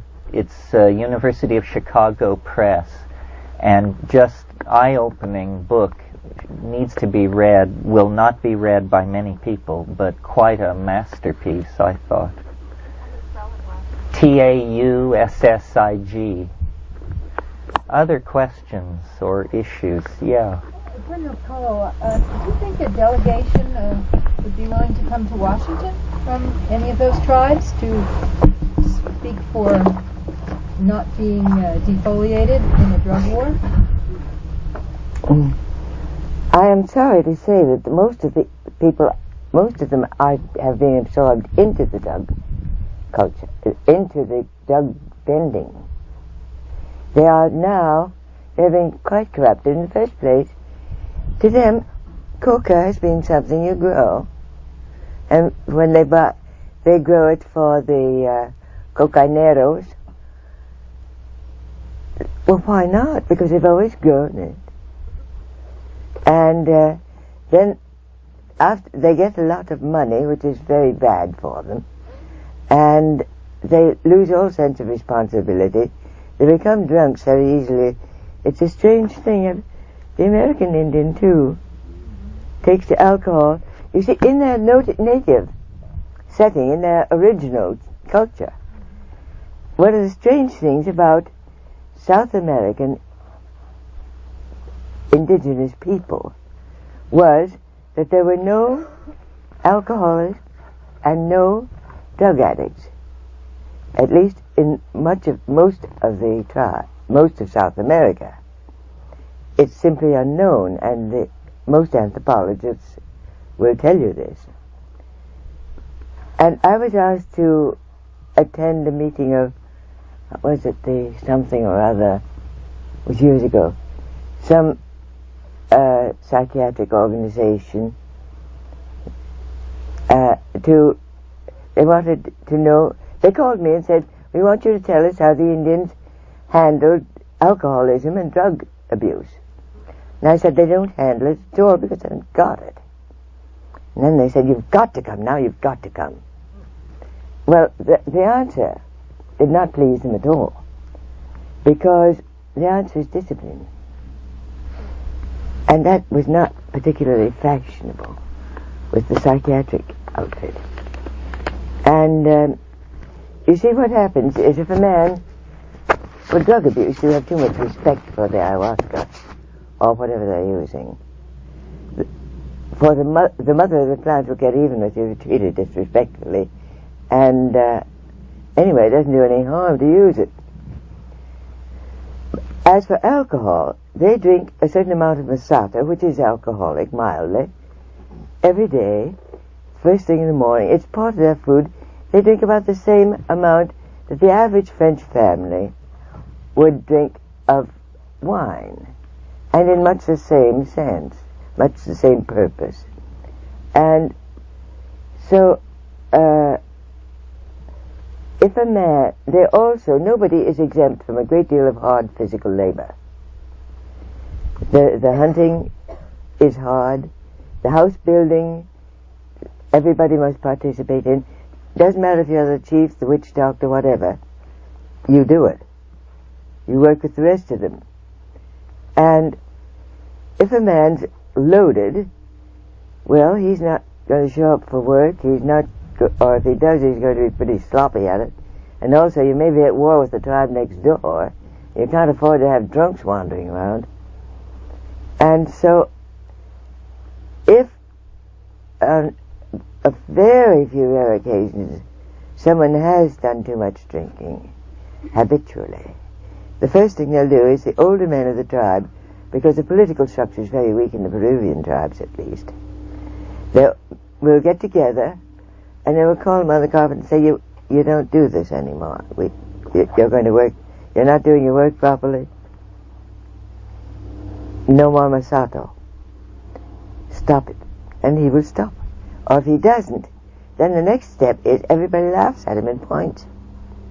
And that, what will people say, is terribly important. When you have no possessions to make you proud, you have only what you are. And the respect of your fellow men is perhaps the most valuable thing you can have. So that hurts badly, but if he really doesn't straighten himself out, then there's another meeting and they say, get out. And he is forced to leave the tribe under pain of death. He has to go off and live alone in the jungle by himself, and he will certainly die. So something will eat him, because one man alone cannot survive very well. So they don't have alcoholics. And that is one of the very few things that people don't seem to know yet. Do they still not have alcoholics now with the... It is quite different now. Now that, in the first place, they didn't have spirits. They didn't have aguardiente, which is a native rum of very horrible, usually pretty awful stuff. Distilled cane juice. And now, especially with the availability of more money, you are finding real drunks amongst the tribes, because the tribes are growing the coca, they get very big pay for it, and they lose interest in the fact that they have become sort of outcast to a lot of other tribes. And that a lot of them turn into drugs too bad. What is it? Are you saying, is it true that the same people that used psychedelics at one time are now? Yes. But in the when you talked about the experiments with LSD, how it helped with people that were in... Well, I don't think ayahuasca works quite like LSD. It's not so easily available and so forth. Right, although there were amazing instant cures on ayahuasca. I mean, sometimes they had to do with psychiatric insight. I mean, I remember one night this woman came to the meeting. She was beautiful, and she had this voice. I mean, it was a supernatural voice. It was just hard to believe. Her name was Slinga, and she had a stomach problem. And we got out into the trip, and she was complaining about her stomach problem, and Don Fidel listened to all this, and finally he said, you're having an affair with a man, and your husband doesn't know, and this is the cause of your stomach problem. And she broke down into tears and said, yes, it was so, and so forth and so on. So he was able somehow to discern where she was coming from. It isn't always like that, but sometimes it is. So, if you've taken a psychedelic, it doesn't prepare you. I mean, you don't see what the evil elements are of something that's not related. Well, I mean, when alcohol gets into the culture. Well, in the case of these experiments with alcoholics, they were already diagnosed severe alcoholics and had voluntarily entered this experimental treatment program. So they had, to that degree, already made the commitment to sobriety. They were in a treatment program. I don't think it would work for everyone, but I think, in the hands of a skilled psychotherapist, you can make amazing strides against habitual behavior of every sort. Yes, and the ayahuasca thing is a totally different part of the culture, really. The drunks, well, I don't think they go in for it much. No, and the surest sign you have a bad ayahuasquero on your hand is if you have a drunk on your hands. Yes. I mean, a drunk, you shouldn't even bother. There doesn't seem to be any overlap. Yeah. Could you comment on the Datura plant and its role in shaping the metaphysics of Hinduism? Oh, of Hinduism.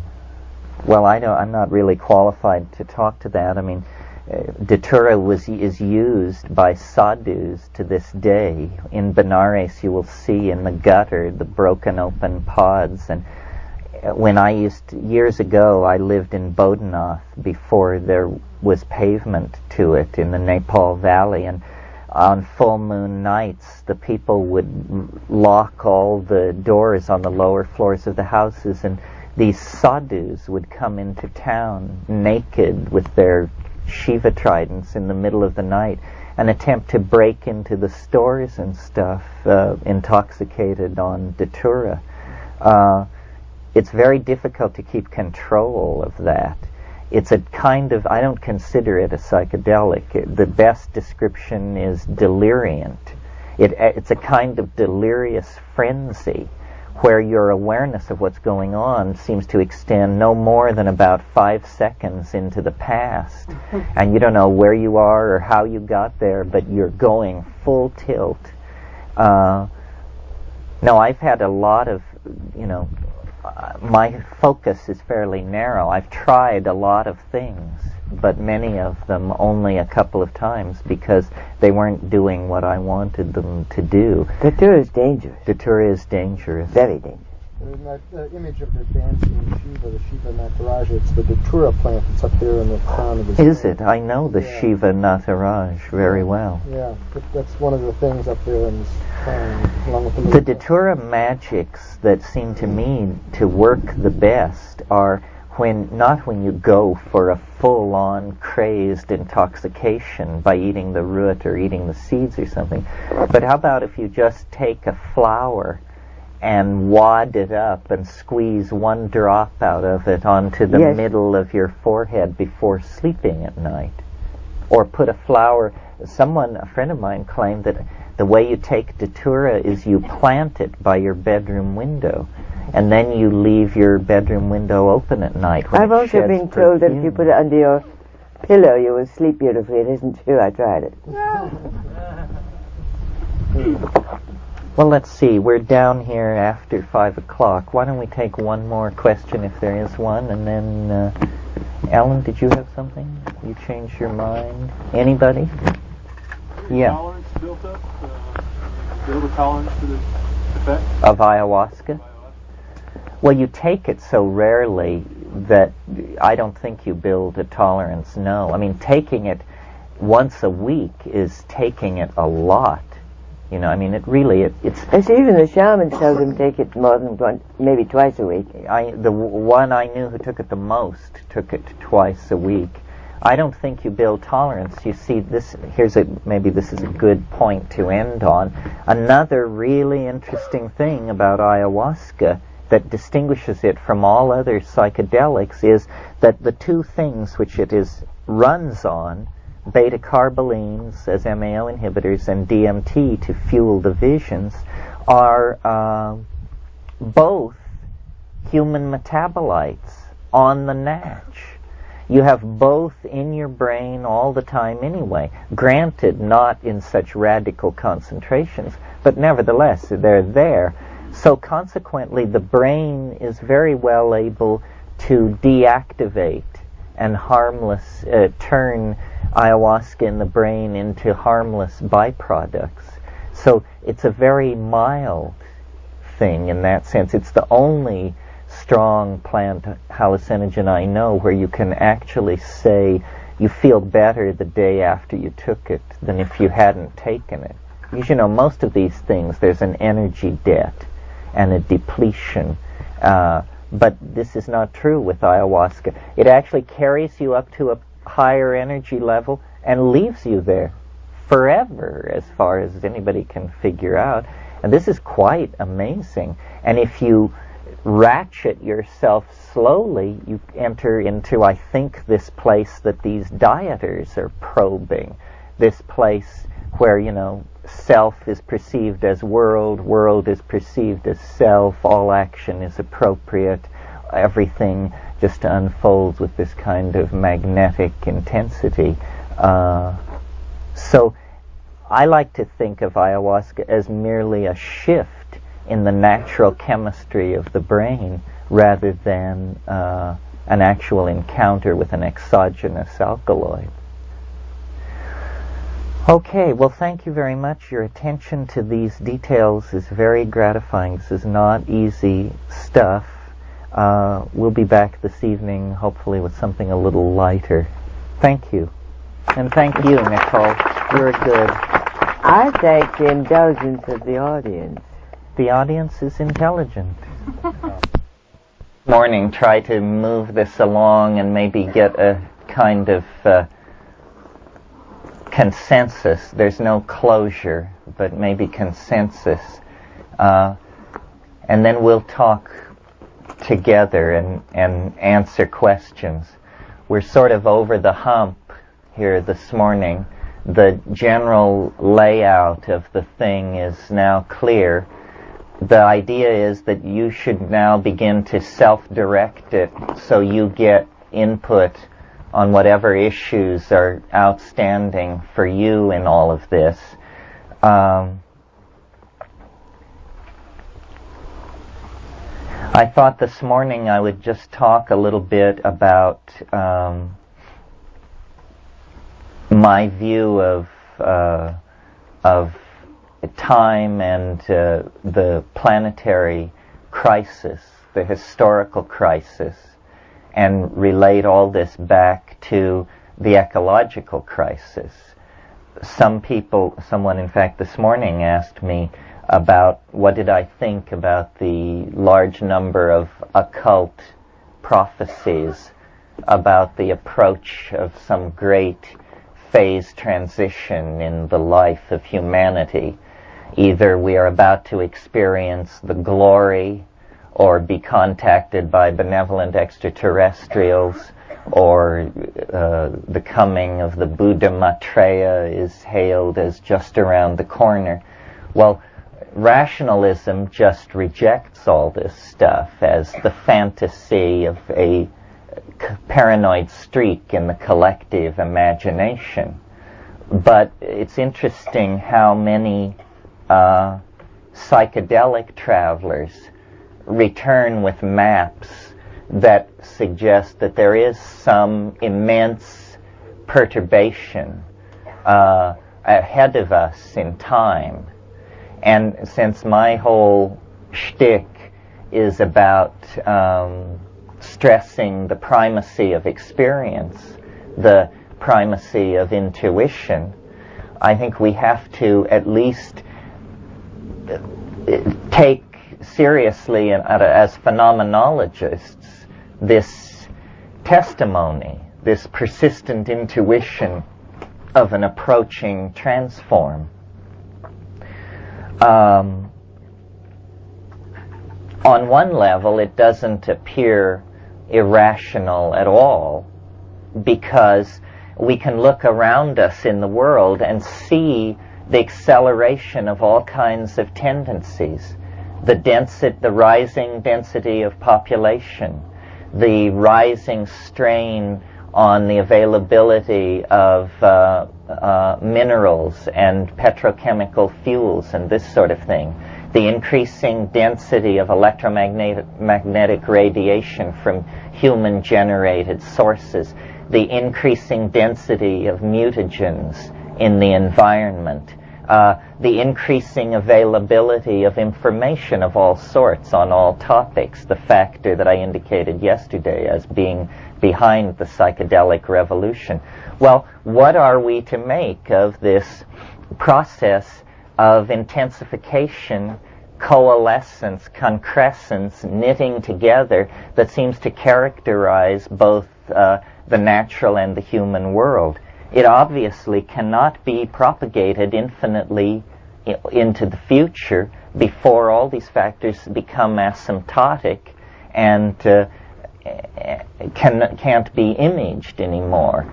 I mean, at the rate at which we are releasing energy and accelerating availability of information, these things will become infinite sometime after the turn of the century.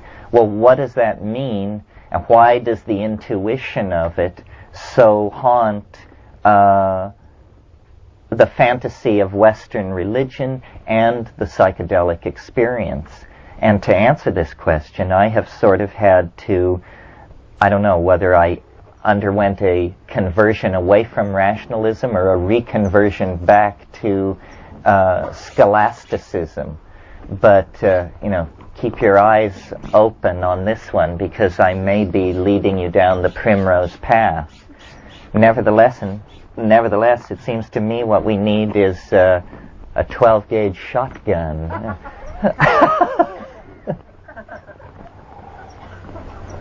No, I'm kidding.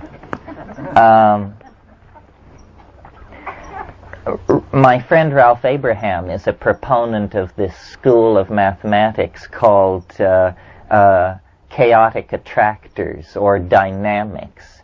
And this is the notion that many processes are not pushed from behind by the momentum of casuistry, as in the ordinary Newtonian model of process, but that there are what he calls attractors, or basins of attraction. And these are things which lead processes forward.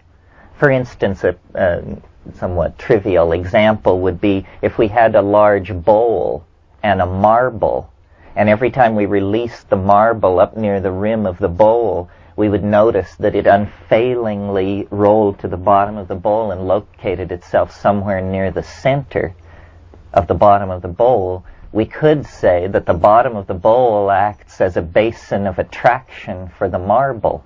In other words, the marble finds its most that its energy state is most at equilibrium when it locates itself in the trough of the bowl. So there is a way of analyzing processes to see them as though they were led rather than pushed. And I think it's fruitful to see human history this way. You see, what we deny as a culture of materialist, positivist, reductionists, is the presence of spirit in the world, in ourselves, or in nature. And so Western science is very concerned to deny what is called telos. Telos is a Greek term for purpose. Purpose. The same idea as the attractor that I was trying. If you have a target, if you're driving a car toward a goal, the goal is your telos. It decides how you will steer the car. Well, it has been for the past 150 years extremely fashionable in sociology and biology because of Darwin to deny telos in nature, to say that, any apparent order in nature is made up of the disorder of random mutation meeting the disorder of natural selective processes, and these two streams of converging disorder create a kind of apparent or virtual order, which is an illusion. This is the orthodox theory. And when you take this Darwinism and put it into historical theory of human processes in time, you get the modern position in academic philosophy about history, which is that it is, and the official phrase is, trendlessly fluctuating. That's what we're asked to believe we are embedded in, a 10,000-year-old process of trendless fluctuation. In mathematics, this is called a random walk. It means you just go over here a few steps, and then you go this way, and then you go back. You're like a drunk, lurching around in this phase space. And this is the highest vision of human purpose that the reductionist vision can offer. Well, what the intuition of religion is, especially Western religion, and I wouldn't even bother to mention it, except that it also is the strong intuition of a lot of psychedelic experience, that there is some kind of attractor in the historical phase space. There is something which is drawing everything toward it. It's like a higher dimensional entity that casts an enormous shadow over the human landscape, so that, at sitting around campfires 50,000 years ago, people felt this vague tug toward organization, order, cognitive activity, epigenetic activity. Epigenetic activity means coding stuff not in your genes, but in dance, gesture, ritual, and ultimately in clay and on paper and in electronic storage methods. This proliferation of complexity is a response to and an anticipation of this transcendental object at the end of historical process. You see, if it weren't for our presence on this planet, even modern science at its present primitive state could give a fairly good accounting of what's going on, that out of complex polymers arose super complex polymers which were self-replicating, and that was life, and then you have an animal population. But the fly in the ointment of this rational model of reality is ourselves. We are clearly imbued with a higher dimension, which we call spirit, in a way that ordinary matter, when imbued with a higher dimension, is called life. In other words, we represent a different ontological level in the career of organization, because we hope, we despair, we plan, we remember, and we misremember You know, we lie, we fabricate, we delude ourselves and other people. All of these things are uniquely human functions. Well, I think that shamanism, which is the focus of our concern here, is a kind of anticipating of the whole pattern. And that this is really the way to think about shamanism when thinking of it as a force that can steady and complete an individual human life. The shamans are not in history in the same way that we are. By having access to this higher dimension that they go to in their trance states and their states of intoxication, they gain a fractal overview on process, on life. I mean, after all, isn't that what we mean by wisdom? Wisdom is understanding how things really work, how they really work. Love affairs, the raising of children, the managing of corporations, the prosecution of wars. How do these things really work? Not the deluded and fumbling attempts of the proponents of this or that school, but a Taoistic insight into the actual appropriate dynamics of everything. Well, how do you gain that kind of an insight? The answer is you must have a superior model. You must have a superior model. Now, if you believe, that the world is composed of 3 levels and they are held up on the back of a woman who sits on a giant tortoise who floats in space, this is a model of the universe. It can take you a certain distance. But what model of the universe can actually offer reassurance in all kinds of situations?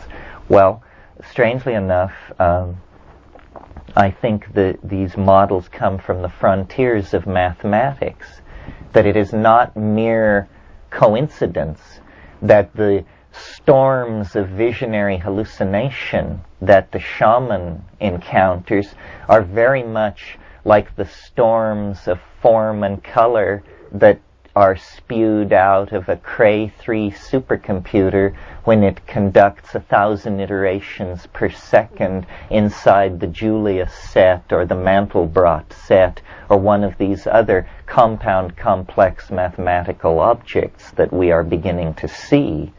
You see, mathematics up to this point has been a computational science because mathematicians used pencils and blackboards and chalk to describe their objects, and consequently an excruciatingly difficult vocabulary kept most people from appreciating what mathematics was about. Now, the computer is to modern mathematics like the telescope was to 16th century astronomy. The computer becomes a window into domains of hyper-complex computability that previously could barely even be conceived, but that now, at a rate of millions approaching billions of iterations per second, Ralph works on the MMPP machine, the multiple parallel processing machine at Goddard Space Flight Center. It does 800 megaflops per second. 800 million floating point decimal calculations per second. Well, you can dream dreams with a machine like that, and strangely enough, at the edge of the super technology of the dominator culture at Goddard Space Flight Center with guys, high priests, standing around in white coats, when you get it up and running, what you see is what an ayahuasca shaman sees on a Saturday night in the Amazon. You see that you are navigating through a complex, higher dimensional phase space where, by varying the inputs of amplitude and frequency, in one case using an electronic box, in the other case using the human voice, you sing your way through a mathematical domain which is a higher resonance of reality. And you learn how the world really works, how things happen. Well, how the hell do they happen? Well, on the simplest level, they happen like this. They have a beginning, they have a middle, and then they die away as an oscillation, a damped oscillation. Now, this simple truth to which we all nod assent is, in fact, the hardest thing, the hardest swallow there is for the dominator ego and the dominator personality. Because what this simple truth says, things come into being, they achieve their inflorescence and they fade away, is, as Heraclitus put it, pantit rea, all flows. Nothing lasts. Nothing is saved. And this is, our glory and our agony. That, the people we love and the people we hate are swept away by time. Empires, dynasties, continents are swept away by time. And yet our search for security is cast in the dominator culture as a search for permanence. I want to buy a house. I'd like to get my trust fund functioning a little better. I'd like to pay off X, Y, and Z. A search for permanence. So what you do when you do that is you set yourself at war against the cosmos, which is a heroic stance if you're trying to produce Melvillian opera out of your life. Ahab says in Moby Dick, he's talking to his first mate Starbuck, who signifies Christian right reason, and he says, he's raving about going after the whale, and he says, we'll chase it over both sides of earth and round perdition's flame. And Starbuck says, to seek revenge on a dumb brute seems blasphemy. And he says, blasphemy, Starbuck? Speak not to me of blasphemy. I would strike out the sun if it insulted me. For could it do that, then could I do the other, since there is ever a sort of fair play. Well, this is locker room talk. The notion that there is fair play between a man and a nearby star is the finest expression of the dominator ego I can imagine. And of course, the story of Moby Dick can be read on many levels, but finally it is the story of the submersion of the male ego in the oceans of the unconscious, born to its destruction and transformation by an encounter with the maternal matrix in the form of the vagina dentata of the sperm whale and everything that it symbolized. So I don't think we want to go that way. I don't think we want to set ourselves up as the crusaders for permanence. But that means softening to the fact of the flow and of the impermanence. Nicole has made the point very eloquently that these people in the Amazon have nothing. The wonderful thing about the Amazon is that nothing lasts. Nothing is worth having. I mean, a book, forget it. Clothing, houses, everything is just swept away by the incessant recycling of material. So all that is permanent are values, personality, strength, honesty, decency, dignity. These are things which can be erected against the flow and have some hope of permanence. So I think shamanism is permission to transcend anxiety by accepting the transience of all form. And this is a truth of the universe that cannot be ignored. So once it is integrated, then it's as though resistance in the electrical circuits that surround your integration into the world begins to fall. You accept that the present moment is the richest apex of being, that on the downside back into the past, it shades off into memory and its vagaries. In the future, it shades off into a series of adumbrations and anticipations. I think that the shamans gain this tremendous authenticity that you feel in their presence, the good ones, because they have seen the end. They have a model of how process happens, and so they don't push and they don't clutch, and then energy flows through them. And our civilization has to learn this. I think